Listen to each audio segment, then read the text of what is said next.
Welcome to this meeting of Planning Committee A on Wednesday the 17th of September 2025. Before we begin, I need to read the following. I would like to remind everyone that this meeting will be filmed live or recorded and uploaded to the internet and will be capable of repeated viewing. Therefore, by participating in this meeting, you are consenting to being filmed and to the possible use of those images and sound recordings. If any public speakers on MS Teams do not wish to have their image captured, they should ensure that the video setting throughout the meeting is turned off and set to audio only.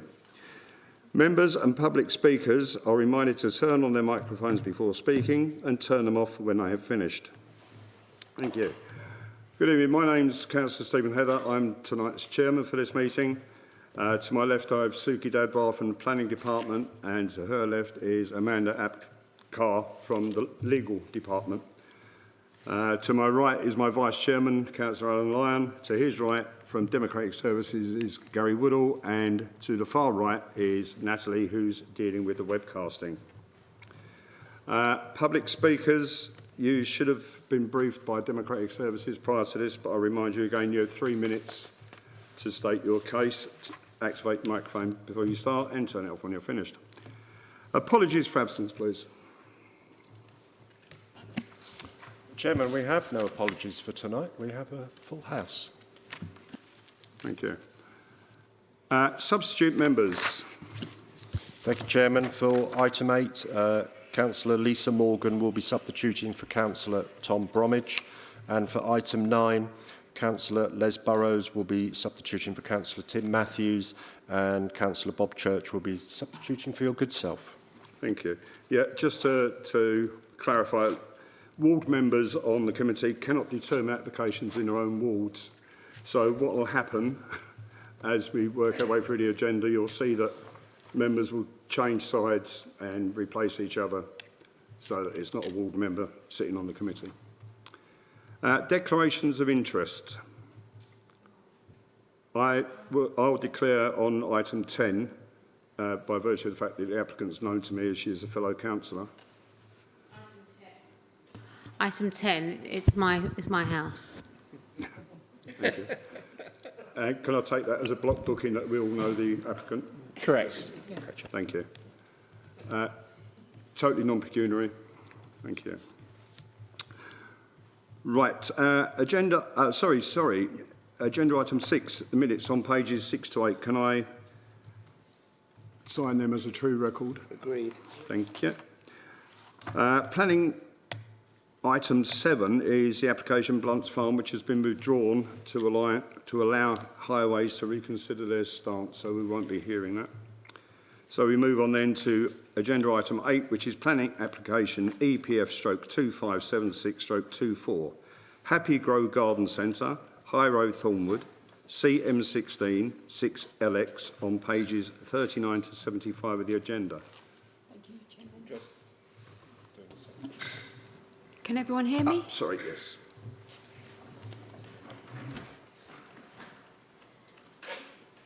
Sorry, can everyone hear me? Yeah.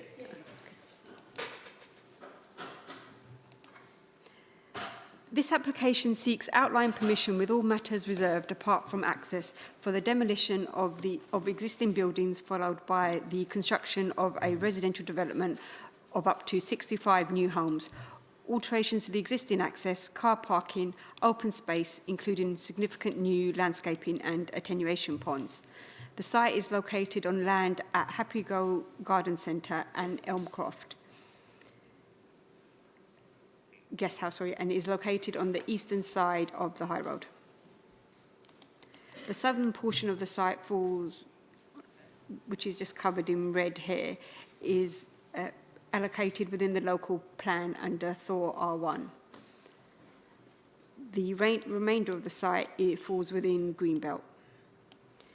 It's before members today as it is a major residential development and is recommended for approval.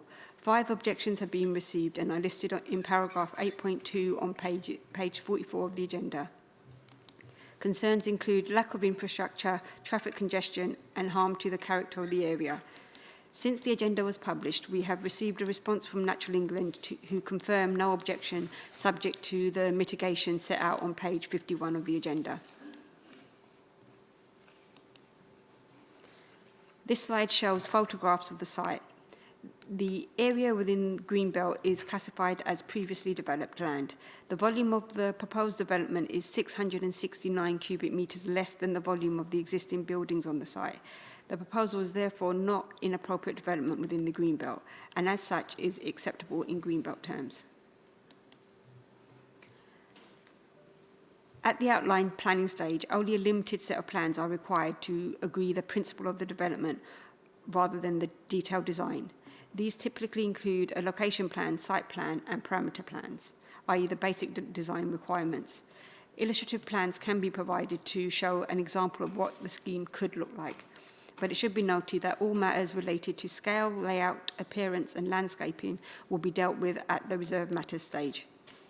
This slide shows the land use parameter plan. The beige area of the site is proposed as the developable area and will include 2.1 hectares of residential development, internal roads and footpaths, and a 0.98 hectare of open space. The dark green line is the green belt buffer, which will be treed. The purple circles indicate the access, pedestrian and cycle links to the Tudor House development approved under EPF 7 of 24. The urban design officer finds the submitted plans sufficient to demonstrate that the site can be developed in a suitable and safe way. This slide shows how an illustrative scheme could fit in with the other residential developments already approved in the nearby allocated sites. The actual design of the scheme will be confirmed at the reserved matter stage. The proposal has a density which is reflective of the surrounding area. Access is the only matter which is not reserved. Vehicular access into the site will be from High Road via a priority junction.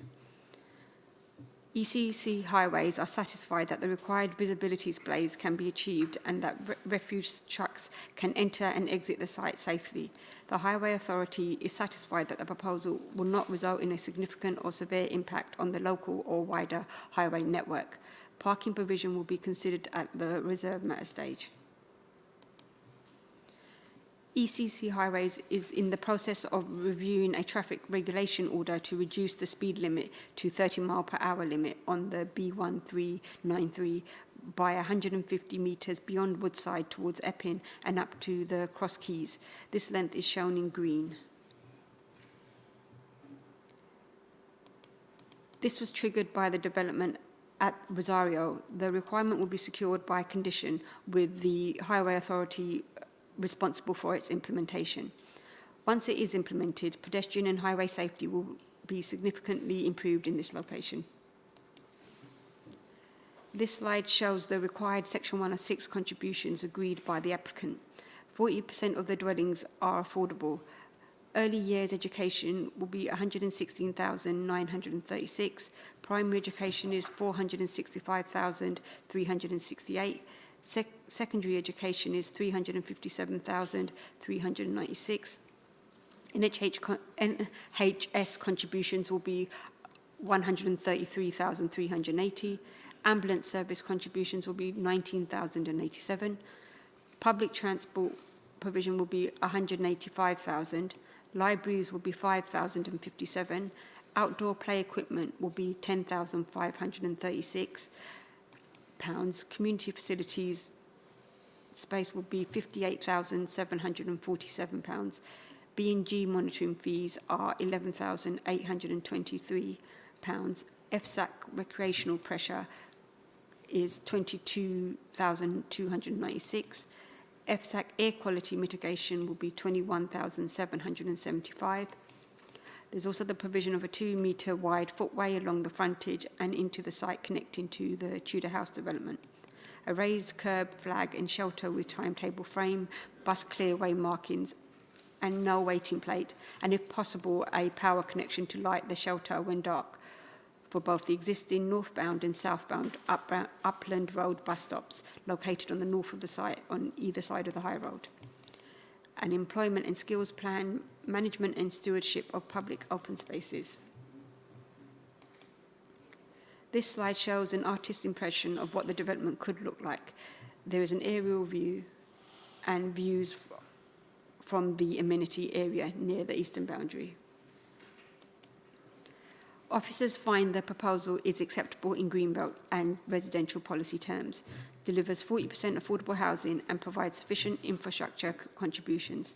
The highways access is suitable and safe, and matters of design, landscaping, biodiversity, SADs will be addressed at the reserved matters stage. Neighbouring living conditions are also safeguarded. The proposal therefore has an officer recommendation for approval subject to conditions and Section 106 agreement. Thank you, Chairman. Thank you. We have two public speakers on this. The first is Adriana Jones from Northfield Parish Council. As you know, 3 minutes. Thank you. Thank you, Chairman. So good evening, Chair and committee members. For the past 2 years, Northfield Bassett Parish Council has worked collaboratively with both the developer and their representatives in order to get to a position where the proposals for this site would be acceptable in terms of access, design and housing numbers. This collaborative working is an approach supported by the Parish Council to ensure that as a community we are able to influence development proposals for sites allocated within the local plan for development. A number of meetings have taken place with the developer, and indeed we have been able to influence the design proposals to the point that they are in front of you now for consideration. Whilst part of the site falls outside the allocation in the local plan, it would nonetheless be classed as previously developed land, and as such the Parish Council has no objection to this application. We also thank the developer for ensuring the views of the local council and community were considered as part of the design process. However, we ask the committee to consider the following points in terms of the proposed conditions. Firstly, conditions 9 and 10 seem to be exactly the same, other than the inclusion of DM16 being referenced in condition 10. Secondly, proposed condition number 33 on page 71 of the agenda refers in part F to undertaking best endeavours to extend the 30-mile-per-hour speed limit to the north to the approximate location of the junction of High Road and Upland Road. Paragraph 57 of the MPPF sets out that planning conditions must be both enforceable and precise. Requiring the undertaking of best endeavours is neither. How would this be measured? Whilst we support what is being proposed in terms of the extension of the 30-mile-per-hour zone, we believe this condition either needs to be strengthened or the requirement for an extended 30-mile-per-hour speed limit needs to be included within a Section 106 agreement. This ambiguous wording is also included in Part G of the proposed condition, and to a certain degree, after Suki mentioned, this may have been superseded by the TRO that Essex County Council have in place going up to Cross Keys. Thirdly, the property High Elms is located within the centre of the development site. We are pleased to see proposed conditions numbered 6 to 13 relating to surface and foul water. However, we would like to see these conditions strengthened to add wording to ensure that the surface and foul water systems supplying High Elms are not disconnected, altered or interfered with to the extent that they could affect drainage services supporting High Elms. Finally, and most importantly, with regard to the Section 106 as referred to in paragraph 9.23 on page 52 of the agenda. In light of the upcoming changes to how local government will operate in terms of local government reform, we request that both the developer and legal staff at EFDC ensure that the two financial sums regarding open space and green infrastructure and community facilities, which total around £69,000, are recorded within the Section 106 agreement as being provided to and held by Northfield Bassett Parish Council to provide these additional facilities for the community. Can I ask you to start winding up now, please? Yep, last sentence. Knowing its local community, the Parish Council is best placed to understand what facilities are missing and what are urgently needed, and local government reform has the potential to result in such funds being lost in any transfer of responsibility, and by allowing the Parish Council to hold these funds, it will ensure they are used for the identified community facilities needed for forward and the development. Thank you very much. Thank you. Did anyone want to come back? Did you want to come back on any points? Yeah. So, regarding the conditions, so yes, so if I delete one of the either 9 or 10, that's agreed. And then in regard to 33 and 71, I didn't write it down. Would you mind just repeating what the issue was? Yeah, so the issue is the wording undertaking best endeavours. Oh, yeah. To extend, yeah. Yeah, so the issue is that it's not for the developer or the council to provide that. It'll be carried out by ECC Highways, and therefore, but we wanted to be included to remind the developer that we are seeking this, but really because it's outside of ultimately it would be for ECC Highways to carry out. That was the reason for the wording in the way that it was. So if you're in agreement, if you're willing to allow the conditions to be amended under delegated authority, then we can go back and have a look at it and see if it can be tightened. Yeah. Yes.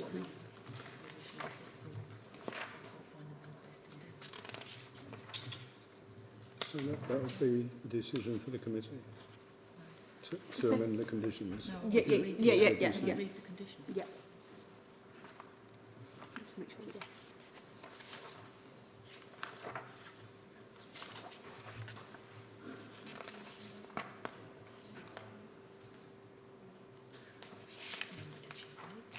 So condition 33, wasn't it? 33. Yeah, Is it yeah, 33? yeah.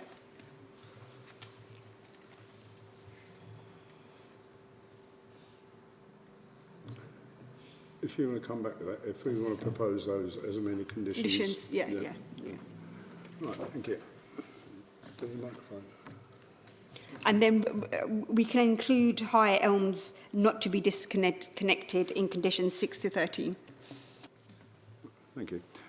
Right, our next public speaker on this is the applicant, I believe, Matthew Cochrane, in person. Thank you. Again, sir, you have 3 minutes.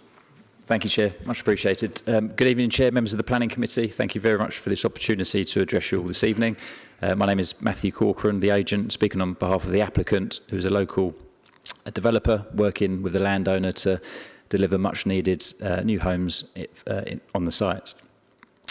The applicant team has been working very positively with your officers, the local parish, statutory consultees and stakeholders throughout, and we thank officers for their diligence for preparing a very comprehensive and positive report before you this evening. The proposals are for locally led consensual development, seeking outline planning permission for up to 65 new homes, including on-site affordable housing, together with access, parking, open space, sustainable urban drainage and landscaping. The application is in outline form, seeking planning permission for the principle of development and the means of access, meaning that future designs and layouts will need to be further discussed with officers, the parish, and come before the council for planning permission. The site will be subject to a Section 106 agreement, as we've seen on the presentation, which will deliver significant investment to the area, including 26 affordable homes, a policy compliant level of financial contributions across schools, local transport, health facilities, open spaces, libraries, community facilities, up to around about a figure of 1.6 million.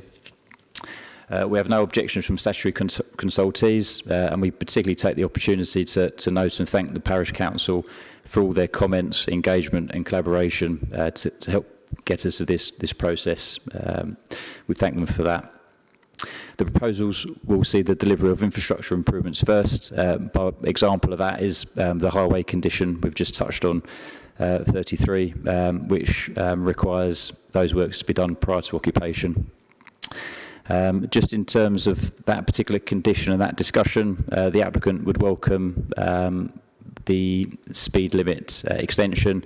As we've heard from officers, there's only so much we can do as the applicant and developer, given that the decision rests with Essex Highways and in consultation with the police, given that there's enforcement required on that speed limit. The site forms part of a very important housing allocation in your local plan, whilst also sees a brownfield site redeveloped for high quality sustainable development. we would politely ask councillors to embrace this positivity for the local economy and support your officers and the parish and deliver this exciting opportunity for your constituents. Whilst we note there have been only a very, very limited number of comments, which is a positive statement for this planning submission. This is, we feel, a great example of consensual planning working together. I believe I'm just about to time out, so I'll wrap up. Thank you. But yeah, to conclude, we would therefore ask you, on behalf of the applicant, to support your officer's recommendation. Thank you very much, and happy to clarify anything if required. Thank you. Thank you. Ward members.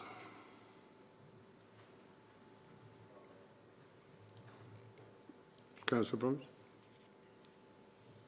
Nothing. Councillor Barrows has given way. Thanks, Les.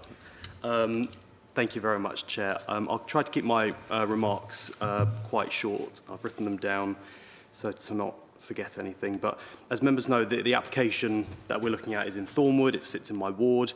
I'm sad that I can't vote on it tonight, but I do want to speak on behalf of the residents who are, quite frankly, a bit cheesed off and feeling the full force of development pressure in this village.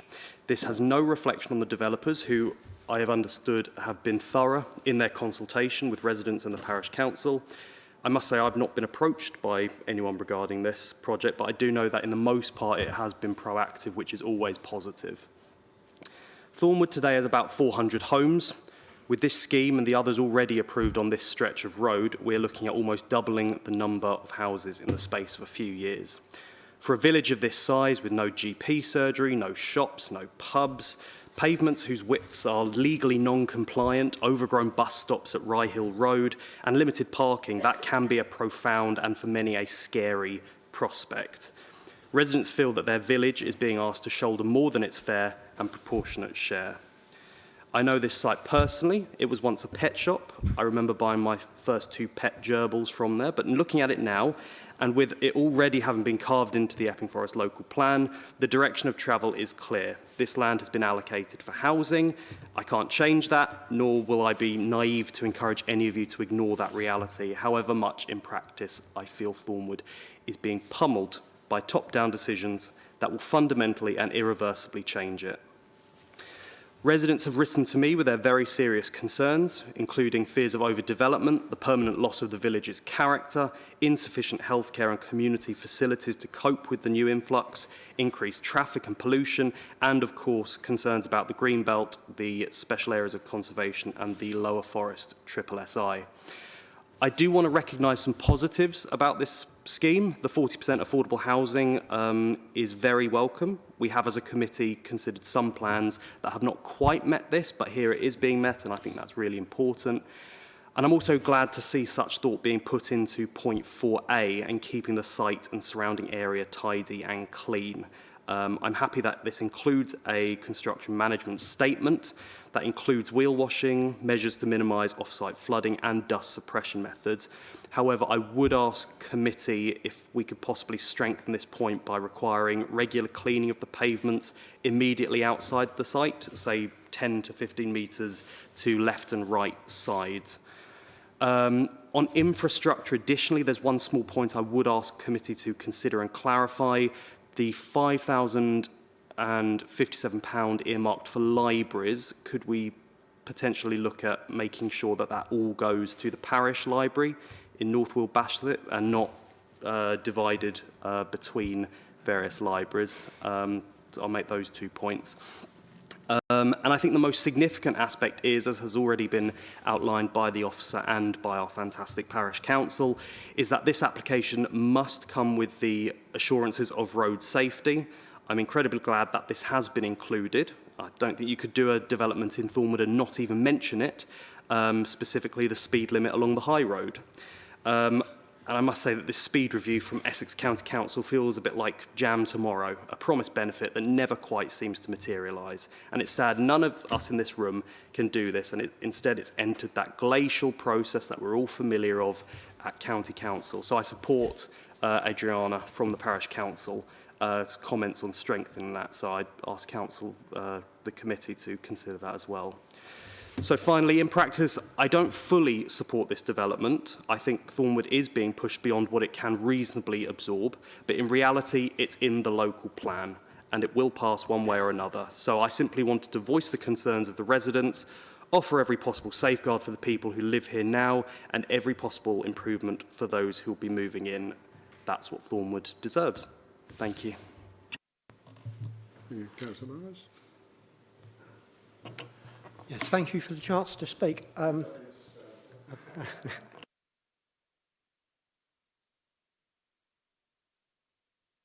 right.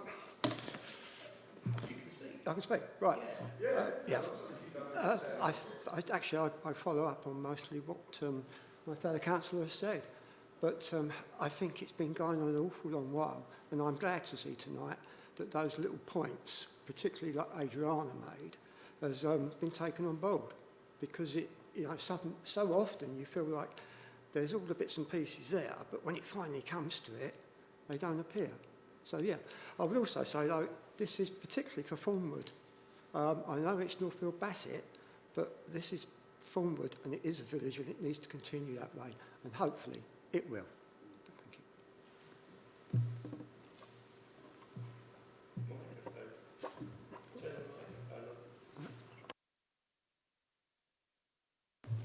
Thank you. Members. Councillor Bassett. Thank you, Chairman. Yeah, I looked at this one. Unfortunately, these large redundant sites are coming before us more and more.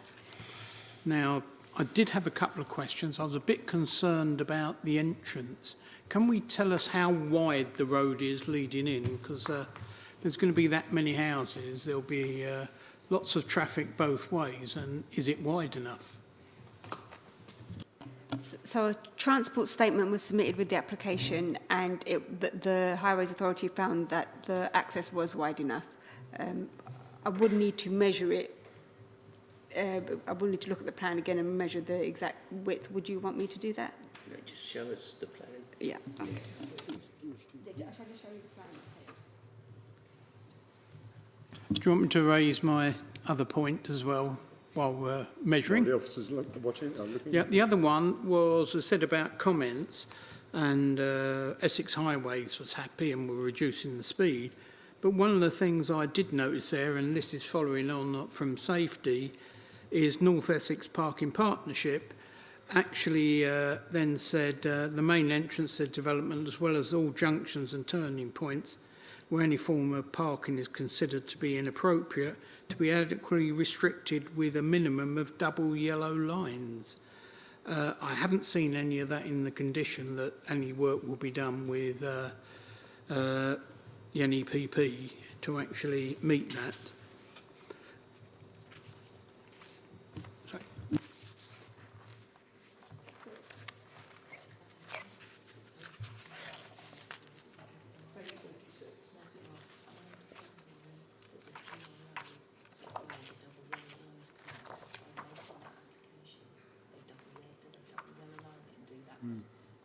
I don't know. So I will need to get advice from Highways on Microphone. double lines. Microphone. Your microphone. Sorry. Yeah, I will need to consult with Highways on the procedure of when double lines are put in force. I mean, we can put a condition on to prevent parking on the access way, which is in the ownership of the applicant, but we can't require that the double yellow lines be in place on the site outside of this, because it's not been requested by Highways currently. Yeah, and this is normally these applications normally come through the parish councillor to actually request this and get support from the local community to actually do that. And I just suggest that possibly we could put that in hand at the same time to get this done. As I know, I've got quite a few areas where there is no yellow lines and it gets a bit chaotic, to put it mildly. The final point I've got was further down on page 46. ECC Place and Services, it's got a holding objection in there. Is that because it's an outline planning objection? It said holding objection to insufficient ecological information. So I've... Microphone. Sorry. Yes, so they've got a holding objection because sufficient surveys hadn't been undertaken. However, I have put conditions to require those surveys to be undertaken prior to any development taking place on the site. So just quickly get it.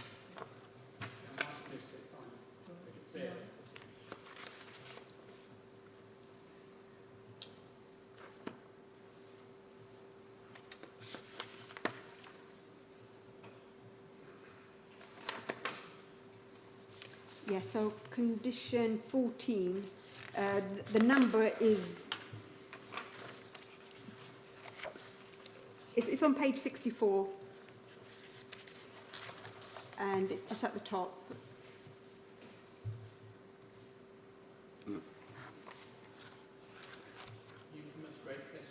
It's, yeah.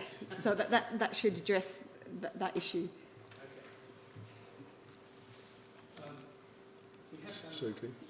Yeah. We have done a quick measure and it's 3 metres wide, the entranceway.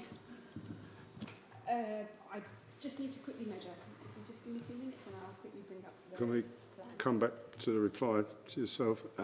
Councillor Lisa Morgan. Sorry, thank you very much. I'd like to say, first of all, it's really refreshing to hear an applicant working with the parish council and everybody. I wish everybody else that come forward to planning done that. And also, Adriana put some very good points, so along with the ward councillors. What does concern me, when I visited the site yesterday, was actually pulling out. Obviously, we've spoken about the speed and everything, but when you pull out of that, it is a dangerous exit to come out of. It's really not that good. It's not very wide, like Councillor Bassett said. It's not that wide to come out of. If you've got another car coming in, you're coming out. And we're talking with 65 houses, what we've got, a minimum of 130 cars coming in and out every day, if they only make one trip. And we normally have more than one car per property. That's my biggest concern. That, and the fact that we've got 2 more developments just almost next door. And like we've heard from, I think it was Councillor Bromwich, they are being absolutely battered by this, and there is no infrastructure. There is no doctor's surgeries. I had somebody when I was driving yesterday around that actually stopped me on one of the other sites and asked me what I was doing because I was having a look, and they did have a moan at me at the fact that they don't have a doctor's surgery. I think. So I am really concerned about that, but like we said, even though it isn't a green belt, it is up for planning. Thank you. Thank you. Councillor Sharif. Thank you, Chair. Yes, I'd just like to reiterate what Councillor Morgan has just said. It's really lovely that the developers are working with the Parish Council and some of the residents on this. It's refreshing to hear. A few concerns that Councillor Bromwich has already mentioned, and that is the fact that this is yet another large development in a village. So it's quite a lot. However, these developments are going to go ahead. We know that already. It's part of the local plan. It's nice that they're getting some money back. And I think for me, the biggest bonus is the affordable housing. As long as they stick to the affordable housing and there's not a deed of variation at some point, then I would be very much supportive of this application. There are 2 things I'd like to propose, if I may, just amendments. One is point 4A, as Councillor Bromwich has already mentioned, about keeping the pathways clean during the course of the development. I think that's really important. You know, developments can get very, very messy, and I think it's important to keep that clean. So we need to strengthen this point if we can within the application. And the other one was about the library. It would be wonderful if that £5,057 could be allocated to the parish for the local library rather than going elsewhere. And those are the only 2 points. If we could change those. Thank you. Thank you. Okay. Sorry, Chairman, the plan for the access shows a depth of 6 metres. And the visibility displays have been complied with. There'll be a raised table and tactile paving to slow it down further. So the existing speed limit is 40 to 50 miles per hour, but actually with the TRO it will be reduced to 30, so the impact will be less. You said it's not 6 metres. Is it saying that on the drawing? It says 6 metres. On the drawing. It's 6 metres at the entrance. As you go down, it narrows down. We've just had a look at the map of it from the air. Sorry, is this the road that's proposed after the development's complete and not what's there existing? Yes, so this is, yeah. Yeah, So the existing road will be altered? yeah. Right. Did you, Councillor Morgan, did you want to come back? No. Councillor Kaufman. Thank you, Chair. I was just going to ask a quick question. I wasn't paying it. I didn't have my eyes switched on properly. Is there a red line and a blue line available on the plans? Because I just don't understand where the ownership is just quite yet. Does the applicant own either side of the entranceway, or is that in separate ownership? I think these dash lines mean something else, but... Think or no? Yeah, it's a highway, yeah. So...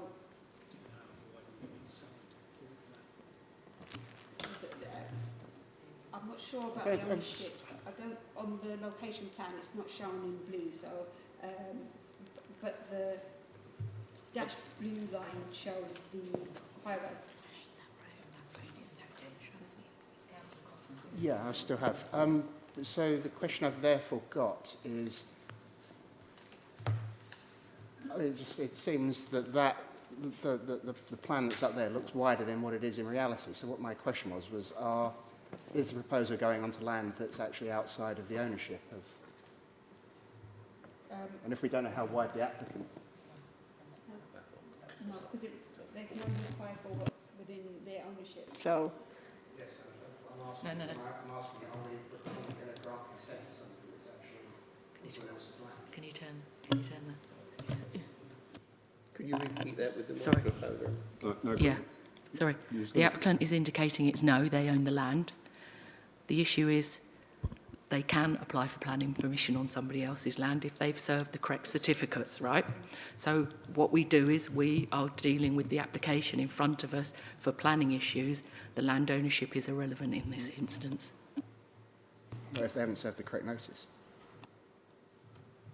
Then we will deal with that when we have the Section 106 and deal with whether they can have their decision notice or not. But at the moment, that's not an issue for the planning committee. Councillor Matthews, did you? Thank you, Chair. My concerns are around this roadway as well. I've just pulled up the plan, which is on the council's website as the site location plan, and then measured the road with the scale of 1 to 1,000 as is on the indicated on the map, and that only shows to me that it's just over 4 metres wide. It's within the ownership along the side of the road, so I don't see how we're going to get a 5.5 metre road. Can you show me the plan so you can see what we're looking at as against us? It's just what's on the list of That's on the location. Yeah, and it's... site location plan is the one I'm on.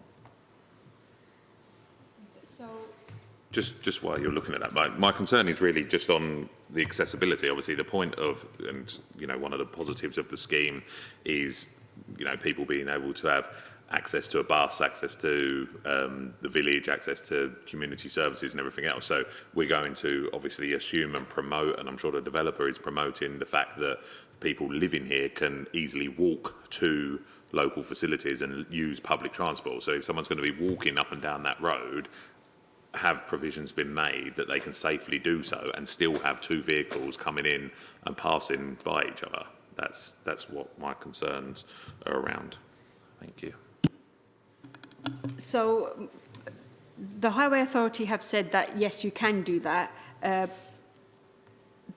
but whether it is that you might have to wait until one vehicle passes and then cross the road. I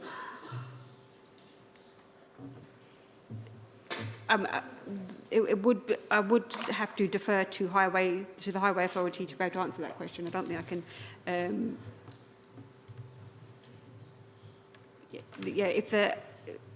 I don't know what the exact standard for the width of the road would be, so I just need to check with them that they're satisfied. But they have looked at it; it does comply with their standards. So my assumption is that it would be acceptable. So, Raised. Yeah. take Councillor Morgan and then come back to you. Suki. Sorry. I'm quite happy for Councillor Matthews to go first, because I think we're actually going to ask the same question. Chair, I was just going to propose that we defer this item until we've got clearer information from Highways. Obviously, the comments that have been made have all been concerned regarding the access road, safety around the access road, width of the access road. So I think, we can't make a fair judgment here this evening without having all that knowledge to hand. So I would like to propose that we defer this item until we have more information available. Do I have a seconder for that? Oh, I'd like to second it, please. Thank you. All those in favour then of a deferral of this application to seek clarification from Highways? In favour, please show. 8, Chairman. Those against? None, Chairman. Abstentions? 1, Chairman. Right. Therefore, that application... What have you voted for? Sorry. It's 1 abstention, Chairman. Right. So, therefore, that application has been deferred to seek clarification from Highways. Sorry, Chair. Would we be able to, alongside that, bake in, because I have a slight vested interest in this, Councillor Sharif's points about the library and the pavements outside as part of an updated? Thank you. Yeah, that's be taken forward. Right, so at this point, we're going to play musical chairs. Councillor Matthew, are the committee in agreement that Councillor Bassett takes the Vice Chair's position whilst the Vice Chair takes the chair? Yes, thank you. That's agreed.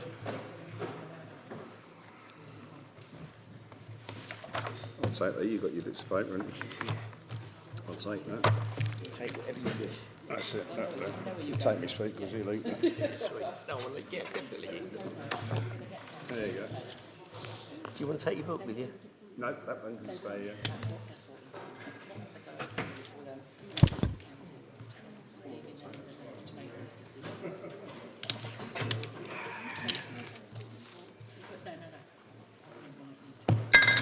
Ooh, careful.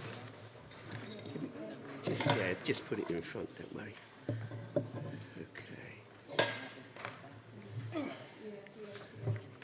Okay, members, we are now moving on to item 9, which is EPF 0537/25, Stewartston Farm, Hall Farm, Stewartston Road, Waltham Abbey, E47RH.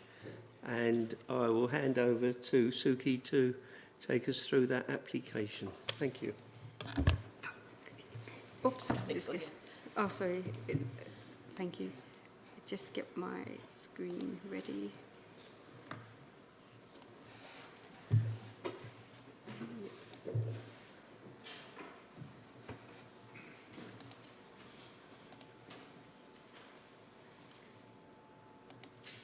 Thank you, Chairman.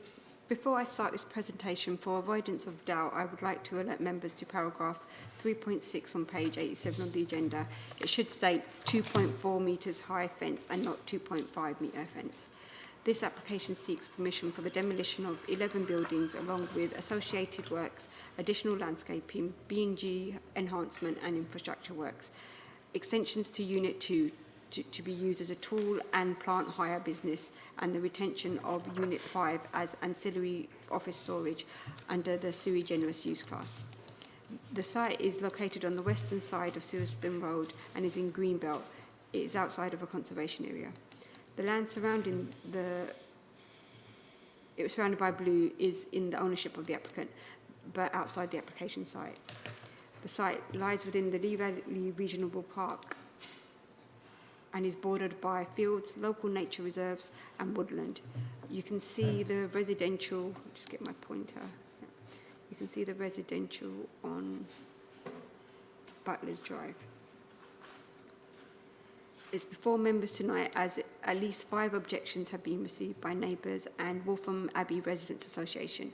Concerns raised are listed on pages 81 to 82 of the agenda. Waltham Abbey Town Council has also strongly objected to the application as they have concerns regarding conservation area, noise disturbance, privacy, loss of light and overshadowing, traffic congestion and pollution and accidents. These concerns have also been echoed by neighbours. This slide shows the existing site plan.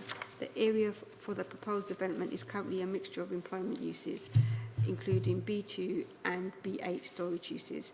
Units 1, 3, 4, 6, 7, 8, 9, 10, 11, 12, and 15 will be fully demolished as part of the application.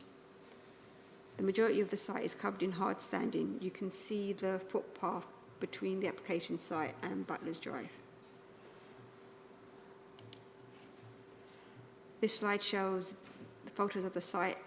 A is the view of the access road. C and D are views of the existing warehouse to be upgraded. And photo E is of the building 5, which is to be retained. No changes are proposed to this building. The access to the site will remain as existing from Silverstone Road. Unit 2 will be retained and extended as the main warehouse with new internal cladding to improve on its appearance and internal changes to improve the layout. A new secure fence with sliding gate access has been provided. The dashed green line shows an acoustic fence of 2.4 metres high. The purple dashed line shows a 4 metre high acoustic fence which runs adjacent to the mutual boundary with Butler's Drive. The site is 85 metres away from the boundary at Maycroft. 13 car parking spaces are proposed. This provision accords with policy. After demolishing all buildings on the site, apart from units 2 and 5, and extending unit 2, it results in a net reduction in volume of the buildings on the site of over 2,000 cubic metres. The application therefore has a less of an impact on the purposes of the Greenbelt than the current situation. The proposal therefore accords with Greenbelt policy. The proposed external materials to Unit 2 include silver profile cladding and glazed fenestration. Company signage to the north and east facing elevations are also proposed. The height of the existing building will not increase. The access is as existing. The plans show that the visibility displays are in accordance with highway standards. This slide shows the vehicle tracking plan of a 16.5 metre maximum articulated vehicle at Silverstone Hall Farm. The existing lawful uses on the site include B8. Therefore, it is already lawful for HGVs to use this access, and it has been demonstrated with the submitted tracking diagrams that an articulated HGV can access, turn and egress the site safely. The proposal seeks to reduce the overall vehicle numbers expected to visit the site significantly when compared to the extant permissions for the site, as shown in the table in the top right-hand corner of the slide, taken from the submitted transport statement, and as a result is an improvement in highway terms to the existing situation.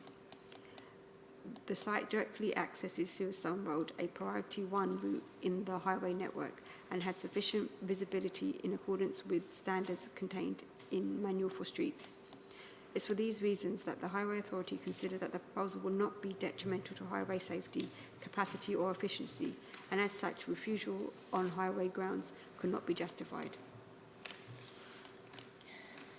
The proposal focuses on retaining existing hedgerows and boundary vegetation while enhancing them with new native trees, hedgerows planting, including evergreens for screening. Key measures include biodiversity enhancements as indicated by the number 4 on the southern part of the site, featuring a 5-metre tree thicket, a wild meadow flower separating the native hedge and managed biannually through mowing. Wildflower and tree enhancements as shown by the number 2 within the northern area of the site to include wildflower areas, native trees and hedgerows with improved maintenance, screening and amenity enhancements indicated by number 3. Overall, the scheme strengthens ecological value, visual quality and site management through extensive native planting and habitat creation, and is therefore seen as a positive benefit to ecology and biodiversity in this location. This slide shows the existing and proposed CGI images of the site. You can see the additional screening compared to the existing situation, which will screen the development from the Lee Valley Regional Park. Buildings will be removed from close to the boundary with Butler's Drive, and a 4-metre acoustic fence installed adjoining the walkway at the rear of the boundary there. You can see in this slide that the development has removed the existing buildings close to the boundary. A 4-metre high acoustic fence is installed there. This business replaces a 24-hour auto repair and recovery business. Dwellings at Butler's Drive are separated from the site by a walkway. A noise report has been submitted with the applications, which advises further measures to ensure that neighbouring amenity is not compromised, subject to the compliance with the report and installation of an acoustic fence. The proposal will have a positive impact on the amenities of the residents compared to the current situation. The proposal replaces 11 outdated buildings with modern warehouses and offices for a plant hire business, creating jobs and supporting economic growth. It reduces the overall built volume, enhances greenbelt openness, upgrades Unit 2 and improves landscaping and biodiversity. Neighbouring amenity is safeguarded through acoustic fencing and controls. Vehicle trips generated by the proposal are less than the existing lawful use, and technical matters will be addressed via conditions. A Section 106 agreement will secure employment training and biodiversity monitoring, ensuring that the proposal fully complies with local policies. Thank you, Chairman. Thank you. Okay, we have one speaker on this particular application, which is the agent, and that's James Stone in person. You have 3 minutes, sir. Thank you, Chair. As you've just been informed, this location has been operating as an employment site for 20-odd years, given that planning permission was granted in 2005 for a mix of bee uses and parking in connection with what was a haulage contractor's business. My client Gap Group's activities involve the storage and distribution of hire equipment, primarily for the construction industry. The scheme would create 35 full-time jobs for the benefit of the local community on land, as we have already said, on land which has been used previously for industrial and warehouse uses. We carefully designed the scheme to ensure that all of the proposed development parts of the scheme would be contained within the boundaries of the developable area, which have already been established under the 2005 permission. Therefore, all development is proposed to be on previously developed land. There would be an overall reduction to the volume and the footprint of buildings on site, given that we propose only 2 buildings will remain. The volume will be reduced from approximately just over 10,000 metres cubed to just over 8,000 metres cubed. This would result in an increase in spatial and visual openness, which would be beneficial to this greenbelt site. The proposal would result in a significant reduction in estimated daily vehicular trips, including HGVs. The reduction would be from 110 trips to around 56 trips, as demonstrated by TRIX analysis, and the County Council Highways have no objection to the scheme. Opening hours would be the same as currently approved on the site, which means that there would be no operations after 1 p.m. on Saturdays and no operations on Sundays or bank holidays. In the week, operations would be limited from 7 a.m. until 6 p.m, as is currently the case on the site. Even though the site has an approved industrial use, GAP Group are keen to work with the locals and have proposed the provision of a 2.4 metre high acoustic fence along the northwest and east boundaries of the site and a 4 metre high acoustic fence along the southern boundary for the benefit of residents. This will be contained within the landscape buffer, which we've also proposed. Other benefits of our scheme include the following. The refurbishment will involve energy efficiencies, including the provision of PV panels and air source heat pumps. A nearby separate parcel of land, which you've already been shown, will be separated, will be used for biodiversity net gain. This piece of land is currently used for intensive grazing by horses, but it's been proposed that this will be planted as a wet willow scrub woodland for biodiversity net gain. There will also be significant tree planting and strengthening of hedgerows around the area of development so that we will create a much more robust countryside edge which will help soften the views of the development on the site and will also hide the acoustic fencing. I've got 2 sentences to go. These enhancements will result in a biodiversity net gain of 20%. And in summary, this scheme will, as noted in the accompanying LVIA, will improve the openness of the Greenbelt. I've got a highways consultant here with me if anyone has any highways questions, and a representative from GAP Group has flown down from Glasgow today in case you have any questions of the actual company themselves. Thank you very much. Sorry? Can you ask Councillor Church to join the committee?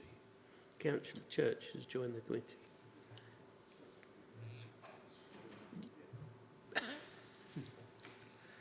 As a substitute member, Councillor Church. Yes. Thank you.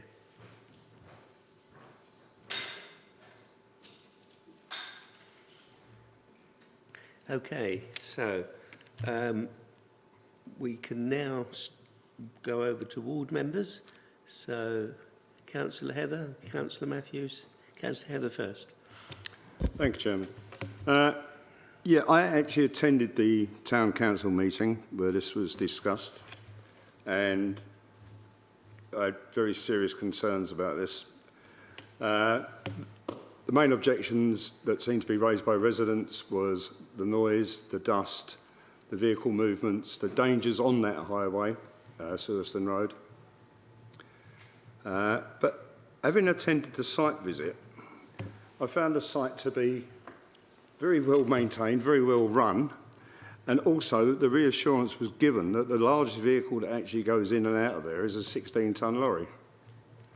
And the maximum loads that they're carrying is 9 tonnes. I, along with everybody else, envisaged that there was going to be super low loaders with 20-tonne machine or 20-tonne plus machines trying to negotiate a very dangerous bend by the Plough Public House. I'm reassured and assured that that's not the case and will not be the case. The fact that everything is going to, once the demolition's taken place, everything that's at the top end will be moving down to the bottom. The fact that the applicant is going to put in an acoustic fence, which is now going to be away from the residents in Butler's Drive, it actually satisfies. They tick a lot of boxes. And also there's an aside, if you like, there's a resident who actually lives there permanently on the site. She's lived there for forever, apparently. And the previous occupants of that site, she had motor cars revving up, she had people banging, there was 24-hour operations going on there. She said that she's more than happy to have new neighbours. So I will definitely be supporting this application. Thank you. Thank you. Councillor Matthews. Thank you, Chairman. Councillor Heather's made some of the points I was planning to make, so I won't go over those again. I will say I know the site very well.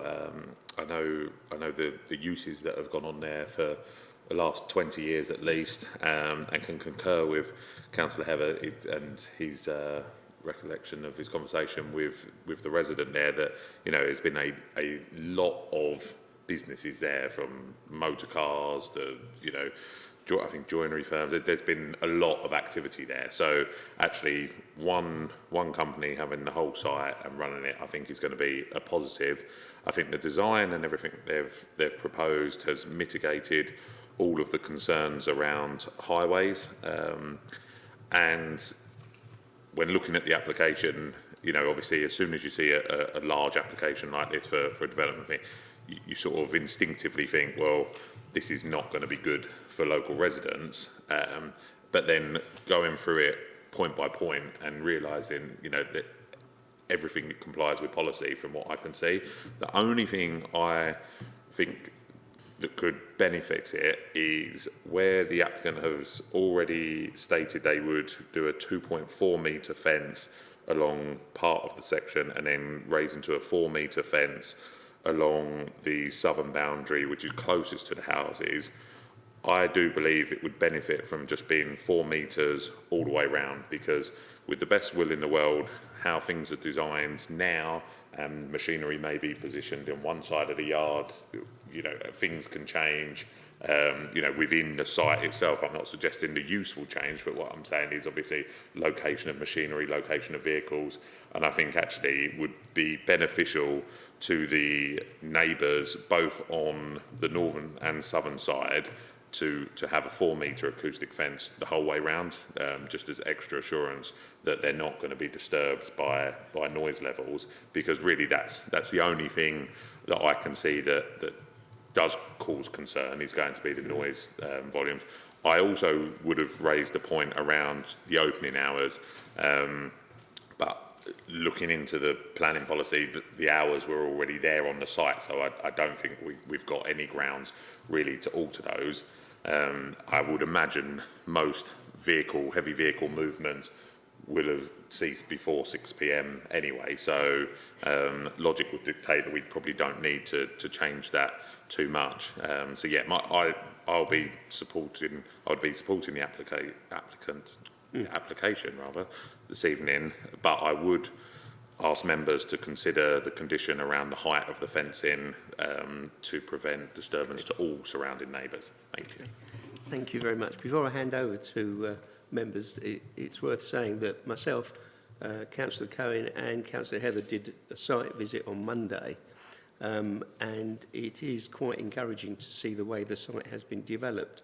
But the most important thing, and the point about your 4 metre fence, on that side is open land. It's part of the Gunpowder Mills Park, so there's no houses in that vicinity.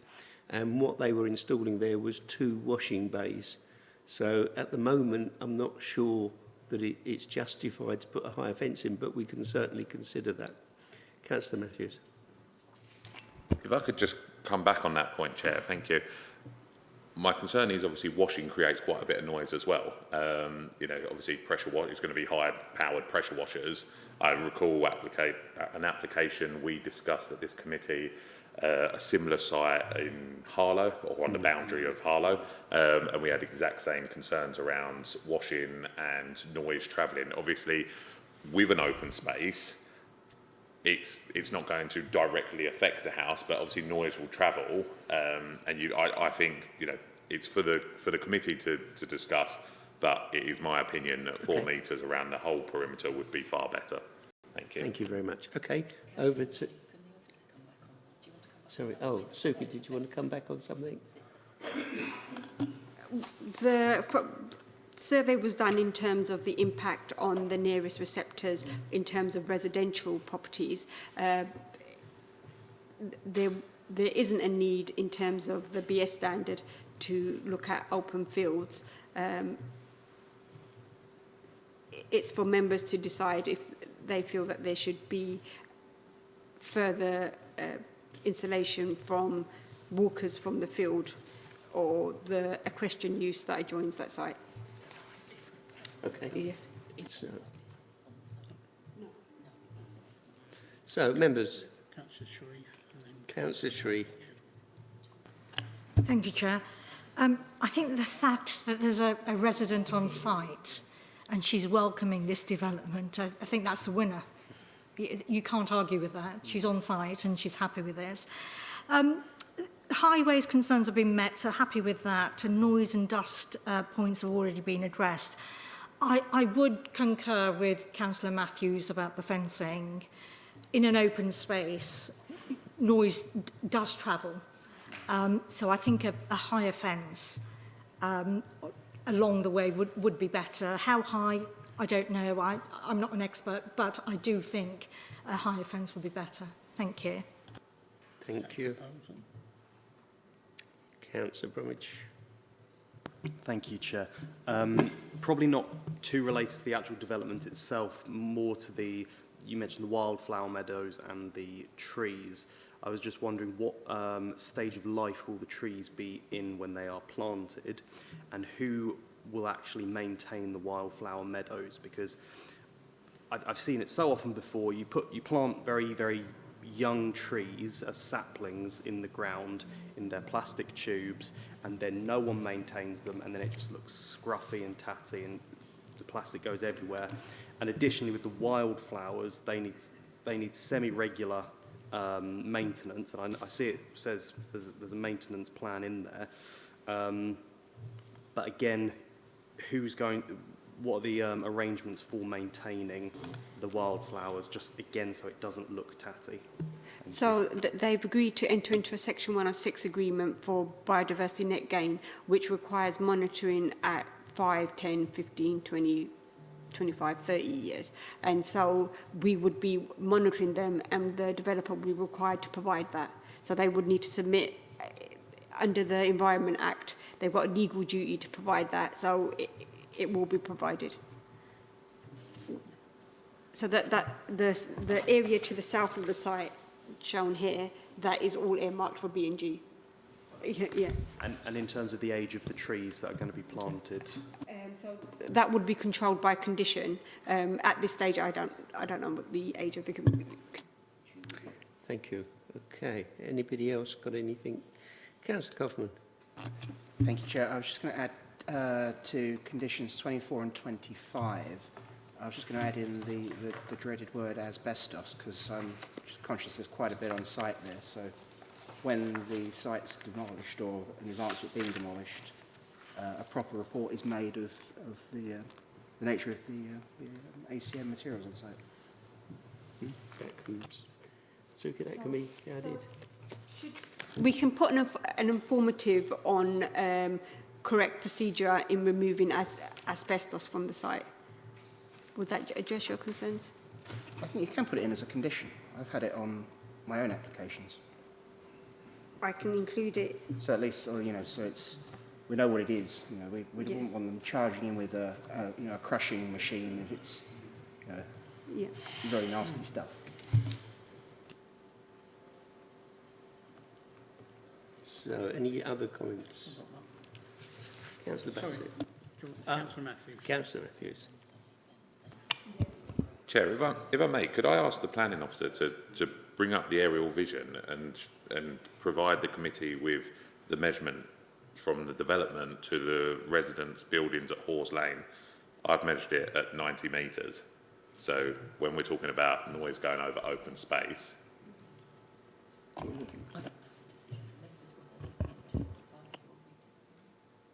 It is, yeah.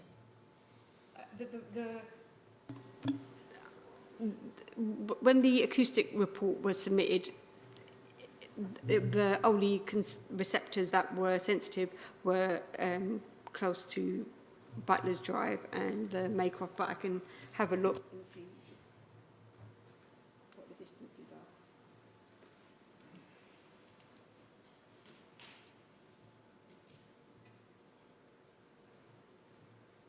Anybody else got any comments while we're waiting for that? Councillor Cohen. So there was a very sharp bend to get into this development. Is there going to be any signage to help with the traffic? Certainly at the moment that's down to highways, and they were happy with the development. I don't know, Suki, whether there's anything you could add on. So since there's a reduction in traffic generated by the proposal compared to the existing lawful use, they didn't see it necessary to put additional signs as part of this application. Yeah, Councillor Bassett. Creeping up the back here. Just one thing, supporting what Councillor Matthews was saying about a higher fence.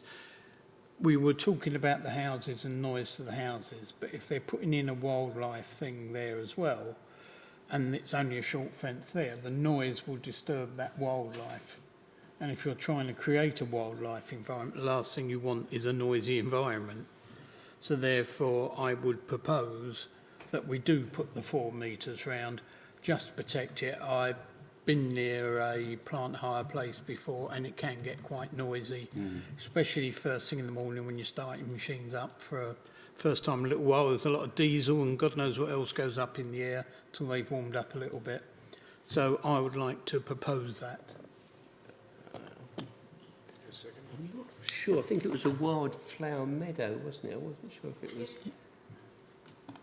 That's right. So there's a tree screening and wildflower meadow and amenity area. So you could consider it as a sort of protecting the amenity of the Lee Valley Regional Park area, and on that basis include it so that people using it, the surrounding area for leisure use, i.e. walking or just taking in the wildlife. So for the enjoyment. For a higher fence. Yeah. Okay. Seconder. Yeah. Councillor Bromwich. Councillor Heather, you wanted a... No, he was seconding. You were, yeah. So we've got a motion for including higher fence. Yeah. Was there anything else that we needed to raise in terms of support from the committee?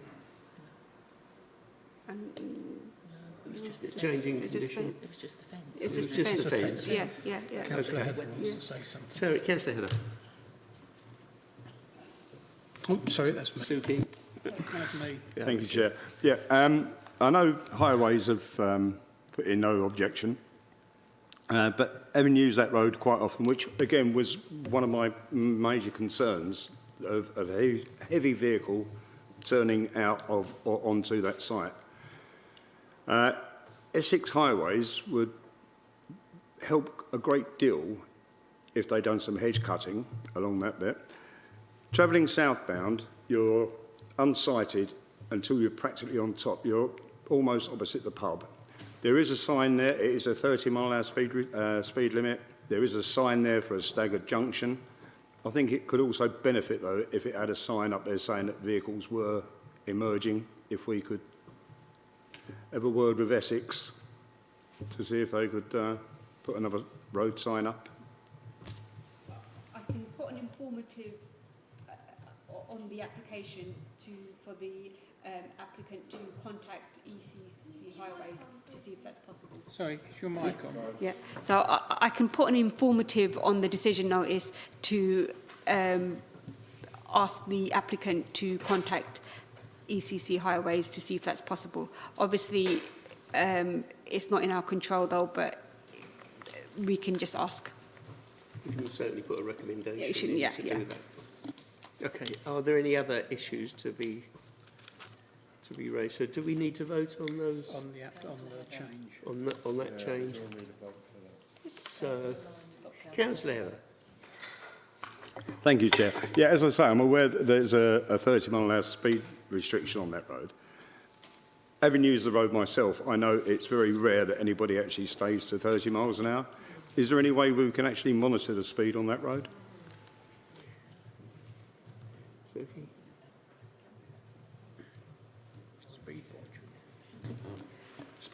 Since highways do not consider it to be a concern in terms of they haven't raised an objection on those grounds, and speeding would be a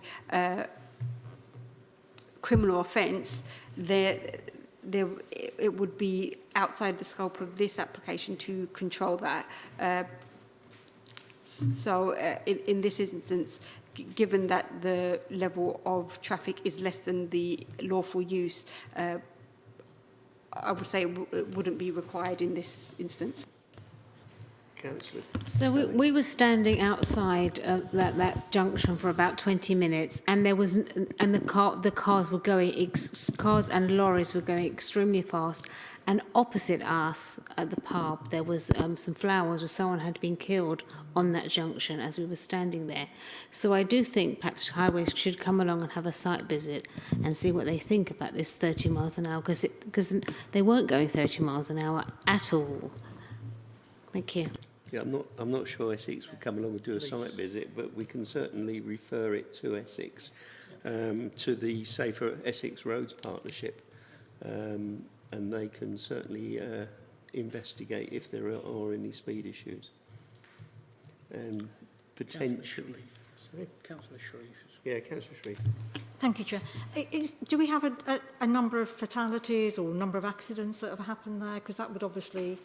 sounds horrible, but it builds a case for... We wouldn't know that from a planning application. That would be part of... I wonder if the planning officer would know any of that. No. It is in the transport statement.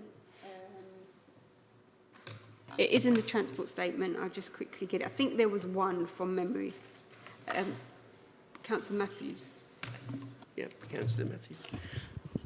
Chair, just to say, I think we're straying outside of I think we're the straying committee's outside. remit. You know, the planning, the county council have assessed it and said they haven't got an issue. I think it's very wise of this committee to put informatives on to express our concerns. But I think, you know, we can't go any further than that at this level. Absolutely. Essex have made a judgment on that basis.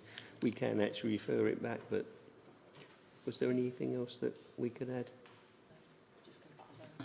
I think we've covered everything. So, Okay. yeah. All right. So what are we now proposing as changes to conditions? So increase the height of the fence to 4 metres, the acoustic fence to 4 metres, and add 2 informatives, one to refer to the Essex Partnership regarding speed issues on this road.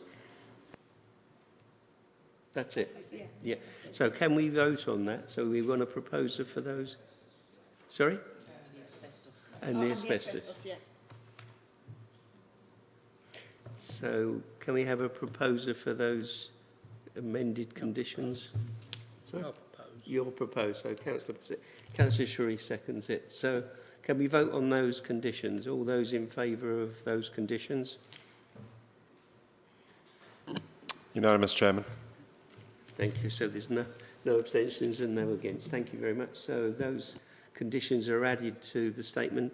So we now need just to vote on the application. So all those who consider the application to be acceptable, yeah, please show. Unanimous, Chairman. Thank you very much. So that application has been agreed. Thank you. With the amended changes, yeah. Yeah. Now we all change back again. Yeah.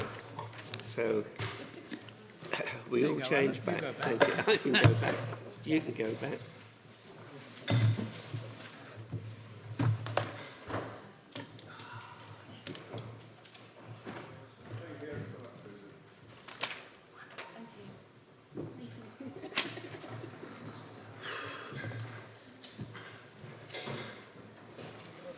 Wasn't too bad, was it?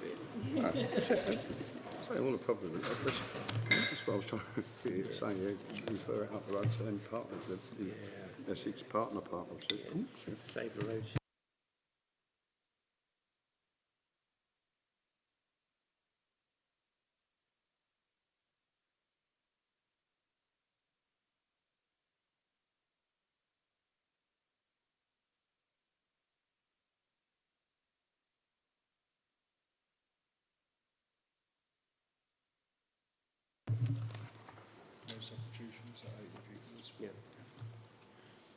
Right, members, we now come on to item 10, which is application EPF/1151/25, higher still, 23 Church Lane, Loughton, IG10 1PD, on pages 107 to 110 of the agenda. Are you doing this, Sugi? Thank you, Chairman. This application seeks permission for a first floor balcony to the rear elevation at 23 Higher Still, Church Lane, Loughton. It's before members today as it's been submitted on behalf of an elected member. This slide shows a photo of the rear elevation. This is a 3D Google image of the site and its context. The application property is shown by the red dot. This slide shows the elevations. The proposal is for a 2-metre square balcony, just enough space for 2 people to sit and have coffee, for example. It will be made with a black metal railing balustrade positioned on black metal ground support posts. To the rear elevation, the balcony will serve a bedroom on the first floor with an existing inward opening Juliet balcony. The materials proposed are considered to be in keeping with the house. Objections were raised about the proposed development's elevated position potentially impacting neighbouring properties. However, this site is largely screened by tall trees and dense greenery. The tree in the centre of the photo is deciduous. Neighbours at 21 and 25 would not be affected due to screening. At number 4 Carroll Hill, some visibility exists, but the proposal would not worsen the current situation. At 2 Carroll Hill, extensive vegetation and a 33-metre distance from the balcony means there's no significant harm to privacy. With the property at number 4 Carroll Hill, there is a bay window, but given the distance and its side view towards the site, it's not considered that the privacy would be significantly more. Officers therefore conclude that the existing screening and separation distances ensure that there will be no significant additional impact on neighbouring privacy or living conditions, and as such, this application has a recommendation for approval. Thank you, Chairman. Thank you. Members. Councillor Bassett. Thank you, Chairman. I know these are one of those that most probably would have been done under permitted development before.